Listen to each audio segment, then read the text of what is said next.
Alright, ito mga kaibigan, ito na siguro yung hinihintay ni Melanie na tamang oras para kunin si Reyna. At meron itong naging pakiusap mga kaibigan si Melanie dati pa dito kay Kalinga Prab. Ano kaya ito, no?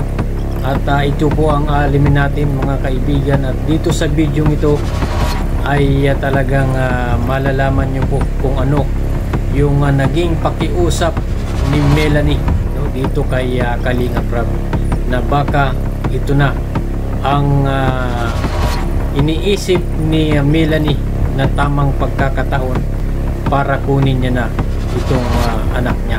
So bago natin ipagpatuloy mga kaibigan ng ating video, ay syempre kung bago ka pa lamang po, no, dito sa ating channel, ay huwag niyo pong kalimutang bisitahin ang Magamang Val Santos Matubang, Kalinga Prab Ated na Vlogs, at syempre lahat po ng Kalinga Partners.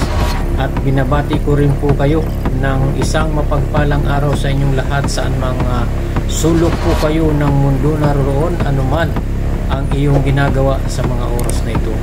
Lagi niyo pong tatandaan, mag-iingat po kayo palagi. Alright, what's up guys? At eto mga kaibigan, atin pong alamin, at dito po sa video ito ay malalaman nyo kung ano ang naging pakiusap nga dito ni Melanie dito kay Kalinga Prab nung sila po ay nagkita, no?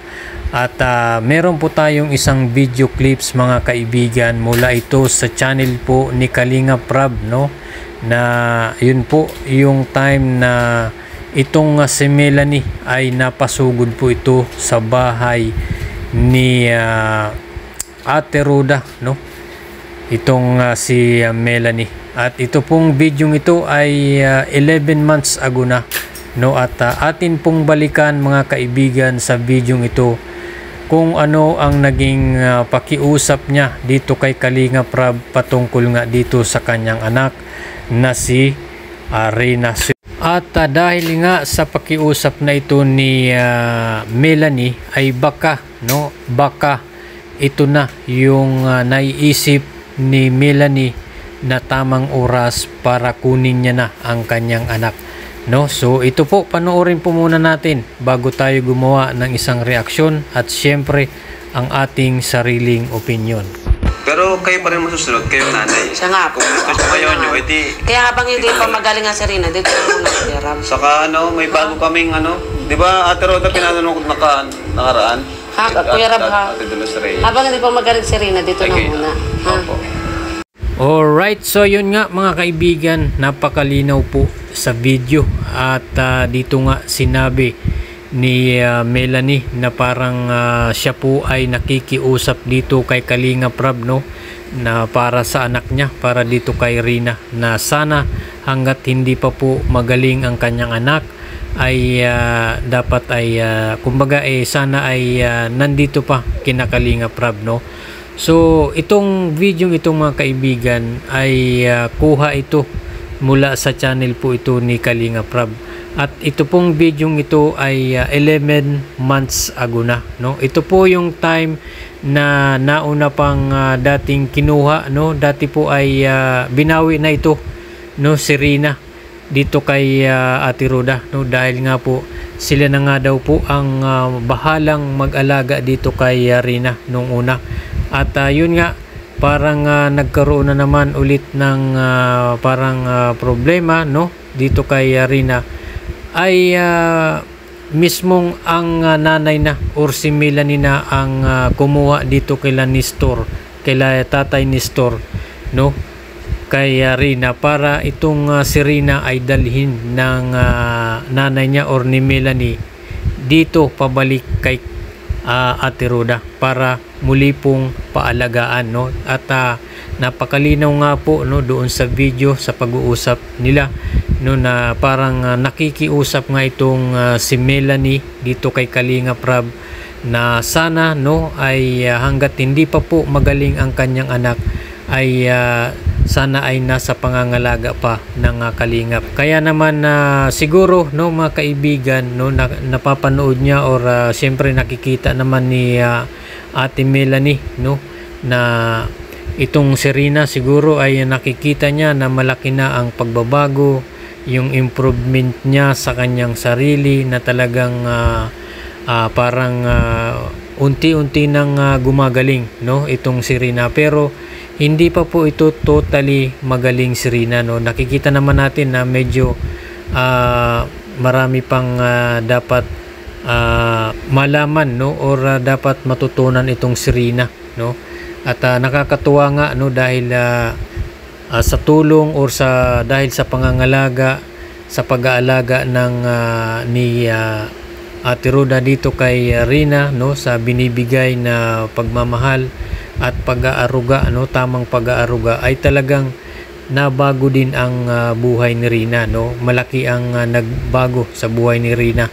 Unang-una sa pag-uugali niya, sa kilos niya no. At marami na po talaga ang natutunan dito si Rina no sa pangangalaga po ng kalingap. At yun po no ang parang nakikita ko dito kay Melanie no, na siguro naiisip niya na akala niya ay 100% nang magaling itong kanyang anak no. Kaya siguro ay kaya gusto niya nang bawiin no, dahil ang akala niya siguro mga kaibigan ay itong si Rina ay magaling na. Kaya siguro naisipan niyang itong si Rina ay babawiin niya na dito kay Roda. Pero mismong si Kuya Val Santos Matubang ang nagsasabi no sa kanyang live, at sinabi po ni Kuya Val na kumbaga itong si Rina ay hindi pa po magaling. Kumbaga mga kaibigan, kung i-rate natin ang kagalingan ni Rina ay nasa 70% pa lang si Rina no sa ngayon. At hindi pa po totally 100%. So ibig sabihin po niyan mga kaibigan, kailangan pa ring gamutin itong si Rina no, at talagang dapat ay matutukan ng husto itong si Rina no, para nang sa ganun ay hindi po masayang ang hirap, yung pagod no. Kaya po ako mismo no mga kaibigan ay kumbaga ay nangihinayang no dito kay Rina dahil nga mawawala na no mga kaibigan sa pangangalaga ng kalingap kay Ate Roda at kay Kalingap Rab.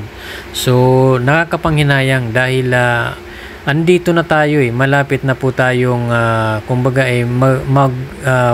marating ang finish line dahil nasa 70% na po ang kagalingan kumbaga nito ni Rina.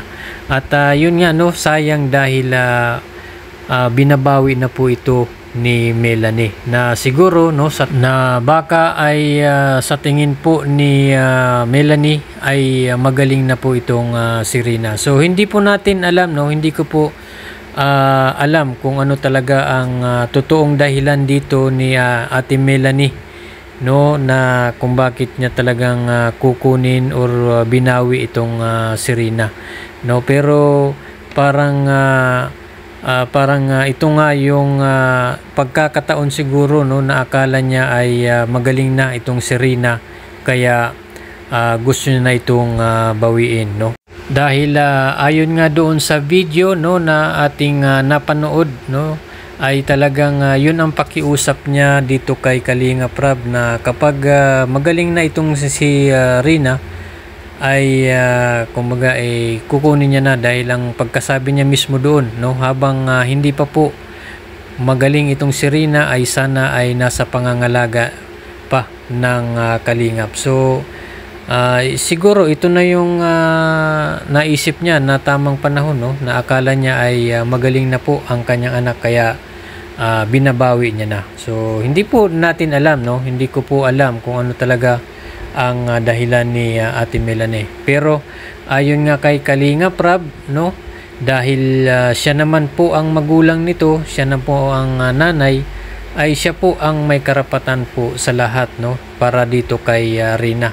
Kung ano yung magiging desisyon niya para sa kanyang anak ay siya pa rin po ang masusunod, no, hindi po kung sino man, no. So si Ate Melanie pa rin.